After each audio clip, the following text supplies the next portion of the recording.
Okay, everyone, we're going to get started. Thank you for attending the very last meeting of 2023.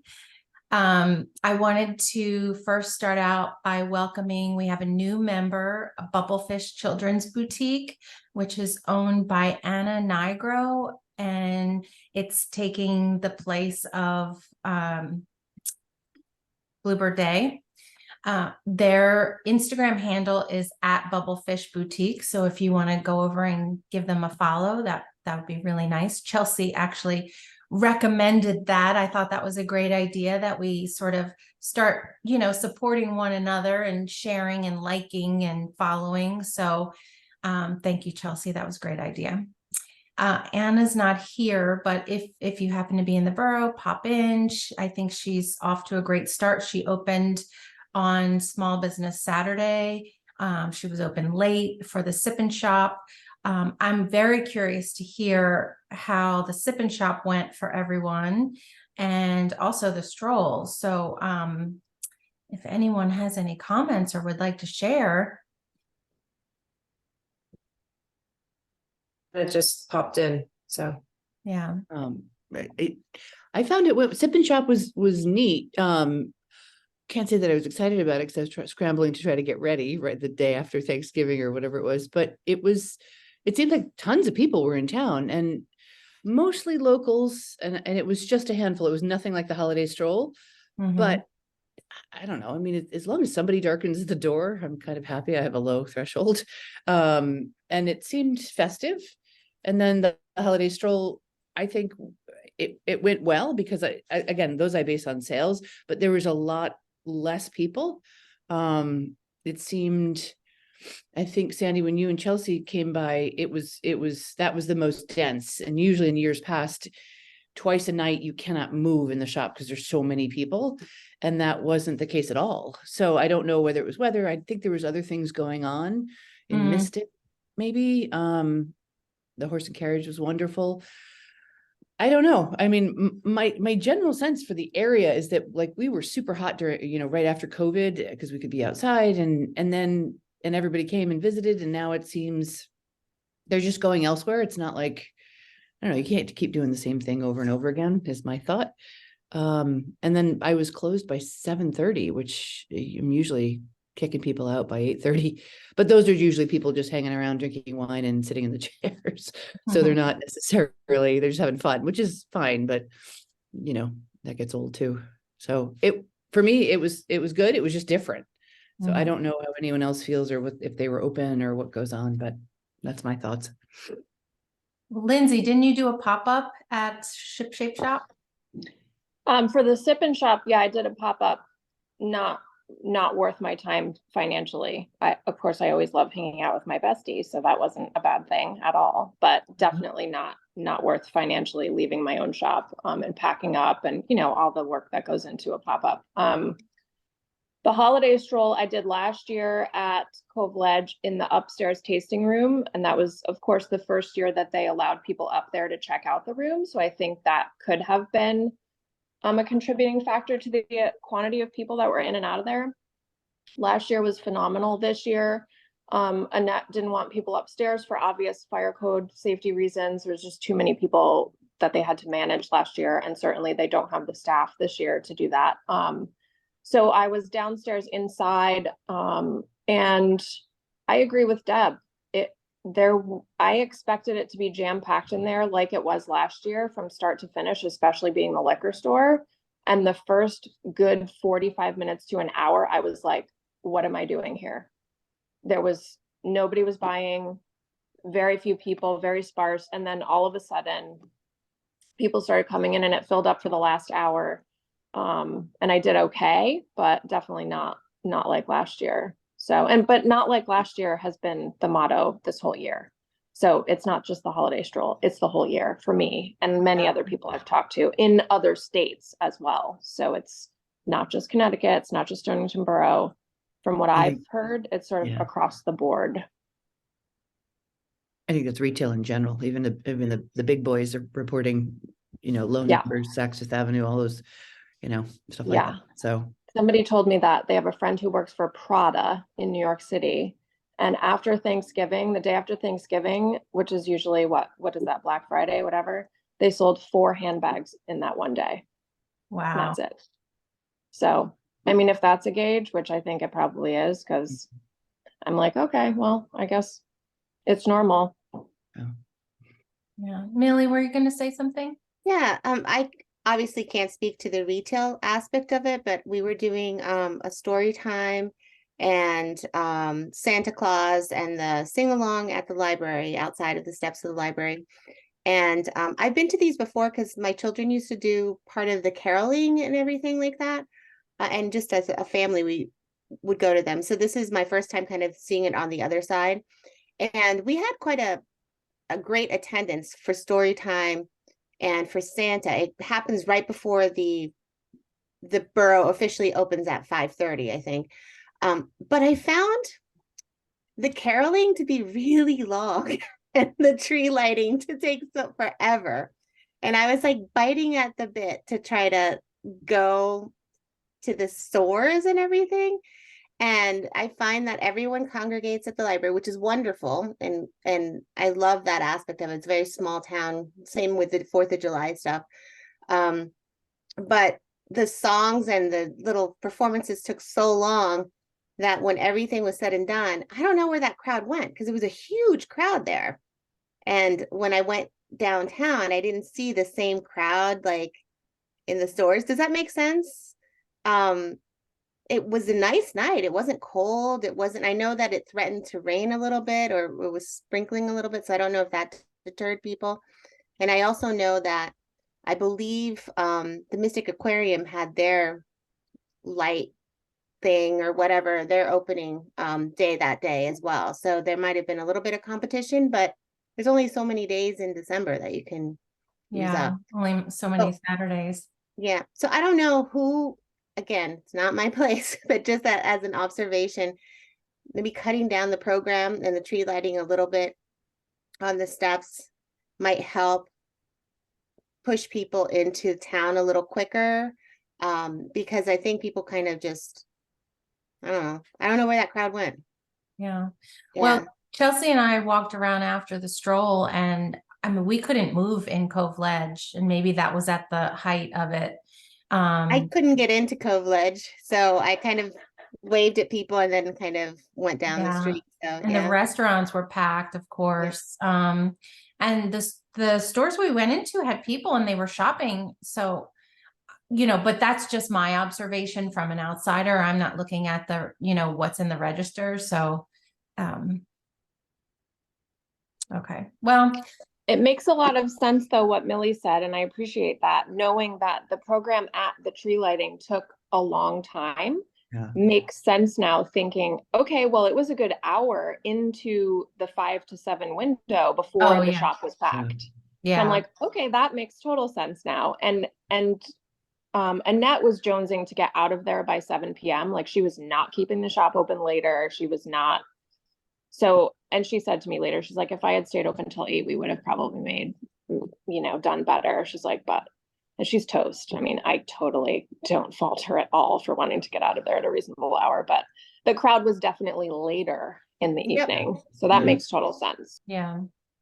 I think typically it starts at 5:30 and then it's about half an hour by the time they do the caroling and make any announcements, and they announced the who won the boutique, and Ness got very excited by that. So they were had a little ceremony for that, and then they did the tree lighting, and then people sort of filtered on from there. But there was a lot of camaraderie at the tree, I think, at that point in time, people just standing around talking before they filtered down the street. So that would have been a good half hour, 45 minutes. So I don't think anybody would have been expected in the shops until 6 o'clock easily if they Yeah, were just 6 to lighting. 5. So Mhm. Okay. So I want to circle back to the top of the agenda and talk about borough business. Karen could not be here with us, but she gave me an update on the comfort stations. So it sounds like the plan is Borough Hall, and they're planning to do a ground floor renovation to open up the space. The existing handicap accessible bathroom will be updated and a second bathroom will be added. The board is going to vote on getting quotes for the work, and it should get started in the new year. So that's a positive. Kevin Rogers, who is one of the Burgesses, stated that he views this as an interim solution and he still wants to get a bathroom closer to the merchants. So we'll see if anything comes of that. The bodega was a great option, but it would have been too expensive to renovate and build out the bathrooms. Plus, there was an added expense of rent because the borough doesn't own that building. So I think that's where it's probably going to stay for a while. But at least we have a location. We'll still have the porta potties at the dock. So there you go. Does anyone have anything they'd like to add? Julia, did I miss anything?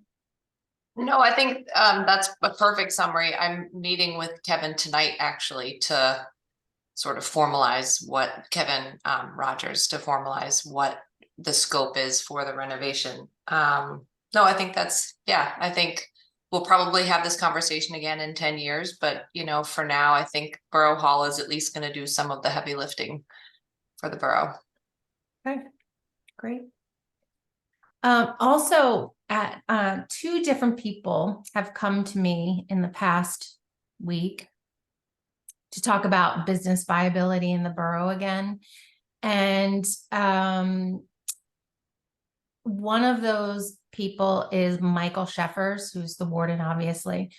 And so he and I are going to meet in the new year just to do sort of a brainstorm and create an agenda. And then he wants to meet with a greater group, and it can include, as many SBMA members, any of the merchants. Doesn't have to be limited to SBMA members, but merchants, the people who own restaurants, maybe there are landlords who want to get involved in the conversation, but we want to talk about ways that we can improve the borough as a business district. So I will keep you updated on that front. Like I said, first, I'm going to meet with him just so that we have a framework of conversation. I find that when we get into a bigger group and it's just a brainstorm, it's nice to have a lot of ideas, but if you don't have something to follow, it just sort of gets out of control and can tend to go nowhere. So look for that in the new year. Also, the SVIA wants to help the merchants. So I'm talking to Sean about some potential opportunities, and I will get the board involved, obviously, and there will be more conversation after the new year for that as well. We won't have a members meeting in January. January is usually our planning meeting. We have a board meeting, and then starting February, we'll be back at it. Let's see what else. And sorry, Sandy, I had one brainstorm about the stroll. Oh, okay. Because the Whiffenpoofs, the Yale Whiffenpoofs did a concert at La Grua, and I just checked the time of the concert. We tried to get tickets. It was sold out. At least I think we tried to get tickets maybe 3 weeks before the stroll. It was completely sold out. There was a waiting list. It started at 7. If the stroll if the singing went long, which Millie is right, I was standing there thinking, geez, I like caroling and I'm sort of tired of this by now. So if that went until 6:15 and people were stressed about getting a seat because there are no assigned seats at La Grua, I bet half of that crowd was going to the Whiffenpoofs and just skip the stroll because they didn't have time for it. Yeah, maybe. So, had that concert started at 7:30, we might have had a very different stroll. So I think La Grua, I think the idea of having a big concert is a good idea for the stroll, because I bet it did I know clients of mine who didn't know anything about the stroll were coming because they wanted to see the Whiffenpoofs. But if there are too many things happening within that 2-hour period, something's going to fall through the cracks. And if it's a story you can come back to next week, that's probably what's going to fall through the cracks. So my 2 cents. Okay. Great. Yeah, even ending the stroll with a concert would be great. I tried to get tickets too. I couldn't. But if it was at the end of the stroll, and so you started at the library, ended at La Grua, that would be fantastic. Yeah. My sense is there were just too many things happening within too short of a time period. Mhm. Right. The Find the Buoy Holiday Scavenger Hunt is underway. It sounds like we have more people participating. I don't know. I'm not stamping cards. Deb, do you have any thoughts on that? Are you finding a lot of people doing it? Yep. There, yeah, I can't, I'm not keeping track of the numbers, but they seem excited about it. Some are, usual suspects that come back year after year because they're, they know the routine and they're excited about it. Have had some complaints about people not being open. And I think we really need to look at that next year, that if we can't stick to those hours, or if, then things happen, of course, but some people have come from far away. I know Chelsea can speak to this as well. Maggie, for instance, leaves a note and says, because she is now away and she will be gone through Christmas, Sea Grand and Water for their stamp. And again, we're joined. So that's totally fine. But I just don't want to see it. Anyway, we can talk about that after, and and I can try to get some more feedback from people, but that's again tricky. But everyone else, it seems good. Everyone's excited when the kids come in. My buoy is very obvious because it just, the tricky part is when a bunch of people come in at once and I'm dealing with a customer and I can see because they have a card in the hand, and sometimes I just reach over and stamp and I don't even, I'm like, thanks, so there's the balance of when people come in on a Saturday and it's pretty busy, but usually everyone's happy and they're off on their way, and that's all good. That's my 2 cents. Lindsay, were you going to say something? Yeah, I still have a stack of cards, so I'm definitely finding like people are getting their cards elsewhere. They're not taking them from me, even though I'm like, do you want to do the scavenger hunt? And they're like, no. The locals are just like, whatever. But yeah, it seems like every year a few more people find out about it, and definitely like they know the ropes at this point. I'm finding this year, I think I'm having less kids come in by themselves, because in past years I've had the moms just like waiting in the car, like go in and get your stamp kind of thing. And the kids are just running in, and they're kids. They have no regard for like, if you're busy, if you're, and I'm always busy. So I typically make people, if they're just coming in for a stamp and I get that vibe the second they walk in, I go, I'll be right with you. And they have to wait a couple minutes, which forces them to look around a couple minutes. And that's my tactic. But it's worked a couple of times because, they will, let me go back out to the car to get my purse or whatever. So I'm like, okay, well, my tactic's working. So I recommend that to other people if you're not already doing it. Yeah, that's a good idea. Like Deb said, people are very nice and they're enjoying themselves, and, it's definitely a fun family thing. So it's fun. It's fun. And Adrian and I have been sending messages back and forth to each other through the customers, and they're cracking up about that. They're like, Adrian said to say hi. I'm like, okay, tell her. So that's been fun too. They're probably getting their cards at the library because I think we're running low or out by now. So I have to. Well, I can bring mine to you guys. Yeah, and I have a ton at the shop. Okay. Yeah, I have a ton I can as also well. walk by and see you guys at some point, but Yep. Yeah, I've got a maybe bunch, next too. year we'll do the bulk of them at the library and just a few at each location. Yeah, I think even if I had a dozen, that would be enough. Okay. I sent out a press release and they did print it in the day, and the Mystic River Press. We spent some money on some digital advertising, the e-list, blasted out the Find the Buoy, the Stroll, and the Sip and Shop. So we've gotten some coverage there. So and we have another blast on the e-list happening. I think it's the 12th.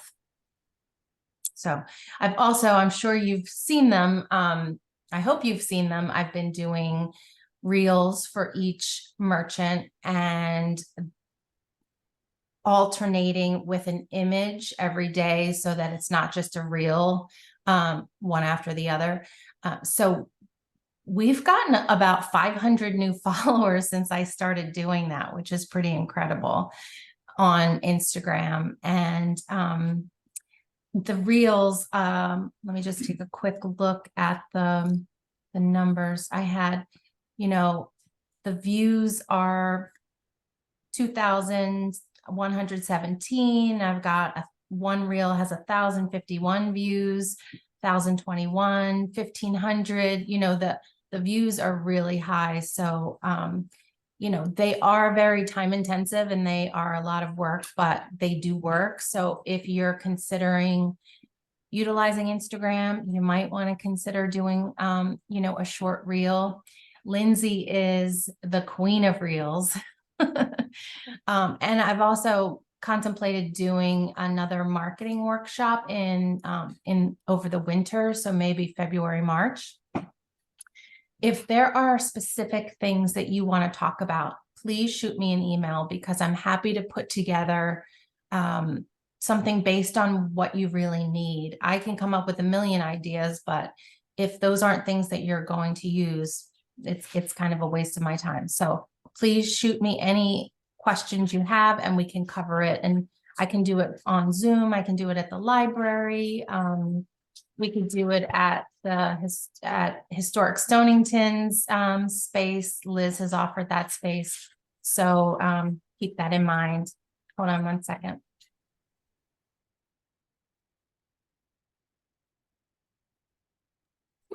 Sorry, my husband's gathering the garbage. I can hear it, it's really loud. Okay, so anyway, as far as 2024, I'm still contemplating the art walk. We're going to start planning, like I said, in January. One thing that has crossed my mind is I get the emails from the E-List, obviously, because we do some advertising with them. And they do an event called Girls Night Out. They just did one in Guilford. They do one in Essex. So I reached out to Erica, the woman who runs it, and asked her if she would ever consider doing one in Stonington Borough.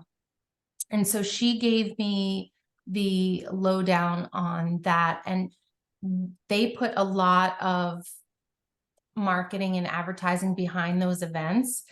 They charge $3,800 to do the event. And generally they recommend that you split that among all of the merchants who are participating. We ask that everyone gives 20% off everything during the event, and participating restaurants usually offer half-price wine. They run the event from 5 to 8 p.m. with a check-in at a restaurant where you pick up your tickets or whatever it is that they share. I guess it's a list of the merchants and the names and addresses. And everyone checks in at a restaurant that's big enough to hold the crowd. And what she told me is that for most of our events, it's the biggest day of the year for retailers who participate. So it's something to consider for the summer potentially. I told her that I would talk to the merchants on this at this meeting. If it's something that you might be interested in, like I said, it's $3,800 to do. So we would have to split that cost up among the people who are participating. If 15 people participated or 13 people participated, it could be something like $250, $300 per merchant. And then maybe, you know, we could raise some funds to support it from the SVIA, or I don't know. I'm going to try to brainstorm getting some additional funds. So if that sounds like something you might be interested in doing, please let me know, because we could talk to her about that. Sandy, a quick question. So this would be on the individual merchant who would then be offering 20% off, and everybody would be coming to town. So people who didn't participate would, if they were open, I would imagine it's during the day, or is it at night? It's 5 to 8 p.m. on night. Okay. And then they market it heavily. Okay. Just send out emails. Right? I'm sorry. Sorry, just getting the facts correct, because sometimes people will draft on others, and that with 20% off, that's a lift. So I just want to be aware of that. So thank you. Yeah, I mean, it's just I'm trying to think out of the box. And when I saw the email come through for the girls' night out, I thought, well, maybe it's something we can consider. And I didn't know all of the aspects of the program. So when I reached out to her, she gave them to me, and I figured I would just share. No, and the idea, I mean, if the name, if she's, I mean, if it's the biggest of the other people that have participated, the biggest day of the year, that's obviously very tempting. Right. Well, it's a shopping event Correct. specifically. Okay. And All right. she has, she has a mailing list of, Okay. I don't know what her numbers are exactly for Okay. that particular event. But if you go to the-elist.com, I think is the URL, you can Okay. see the website and, Thank you. okay, let's see what else.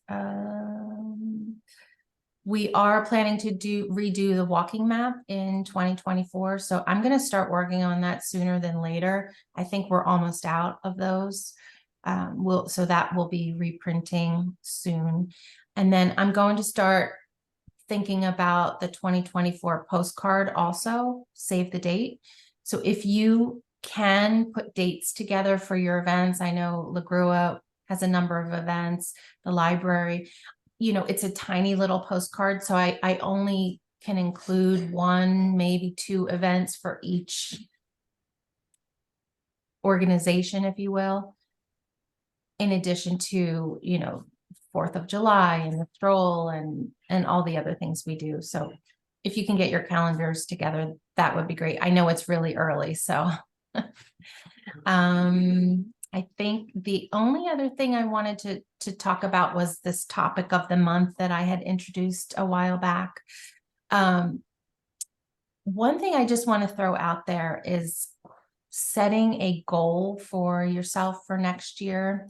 I'm a planner and I like to set goals and create tactics that will help me try to reach those goals. So for example, if I want to work on a certain kind of project, what do I need to do to meet that particular client or network to get a contact who can connect me with someone who can help me bring that to fruition. I just want to leave you with an idea of creating one goal for your business that you want to achieve, whether that's, redoing your website or creating an Instagram campaign that will bring you X amount in sales or, collaborating with someone on an event. Just one little thing that you can do that might move the needle a little bit. So, does anyone have any questions or anything they want to talk about before we close? Yes, Sandy, this is Kirby. go ahead. Kirby. Go ahead, Kirby. I just wanted to mention, when you meet with Michael Sheffers to talk about initiatives, to really enhance the business district, remind him that the Harbor Commission, the Stonington Harbor Commission, had gotten some negative feedback from DOCWA, which is the entity that helps people reserve moorings and things like that, that Stonington wasn't welcoming as a town. And it really had a lot to do with the launch service. And so the Harbor Commission has taken that pretty seriously. My husband's on the Harbor Commission, and they are researching all kinds of ways to come up with alternatives to the launch service and to try and make it so that we would be able to attract more transient boaters in the summer. I don't know if you all think that's a reasonable group for your business, but it might be something that you and Michael could put down to talk to them and find out what they're doing, because they're really working hard to try and draw more people by boat, people coming in as they're transiting from Nantucket to Stonington to some other place. But yeah, I think the Harbor Commission's also trying to work on that. Okay. And Yeah. that did used to be a big revenue producer, I think, for most of us. Debo attests to that as well. There used to be a lot of people that would come off their boats and they would really like strolling down Water Street and shopping because they were basically captive. So they were here 2 or 3 nights and they could do things. They could go out to dinner, they could go shopping. And it was a very welcoming environment. Yeah. I used to have to Right. deliver things to a boat. That's always fun. That's a nice problem to have. I was just going to say that. Believe me, I'll do the Saturday night. Yep, I'm fine with that. But the one thing I did hear from a few people, and I don't know what this means, but the boat docking fees have gone up considerably, and that was something that I've heard a couple people say. Now, again, that I'm not a boater, so I don't understand. Yeah. Just thought I'm I'd sorry, I don't mention it. even know what a launch service is. I was gonna. Yeah, so the launch, so what happens is people will come into the harbor by boat. And they either can anchor in a certain area that's designated for anchorage, or they can contact Dodson's and try and arrange for a mooring. And that mooring would have a fee associated with it. And those moorings are given out by the DEEP, the Connecticut DEP, at the recommendation of the Stonington Harbor Commission. So right now, 100% of those commercial moorings, if you will, are given to Dodson's Boatyard. And I think what you're hearing, Deb, is true, is that the fees have gone up significantly, including the launch fees. And so that's why I think the feedback was that Stonington wasn't as welcoming as it used to be. And so that is what the Harbor Commission's really working on, is trying to come up with alternatives so that we can continue to attract that transient group to come in and, you know, hopefully stroll up and down the streets and shop in the shops and use the restaurants. So Kirby, if I'm not mistaken, isn't it also that if you're not on a Dodson's mooring, you don't have access to the Dodson's launch, so you can't even pay the launch separately to pick you up from your boat?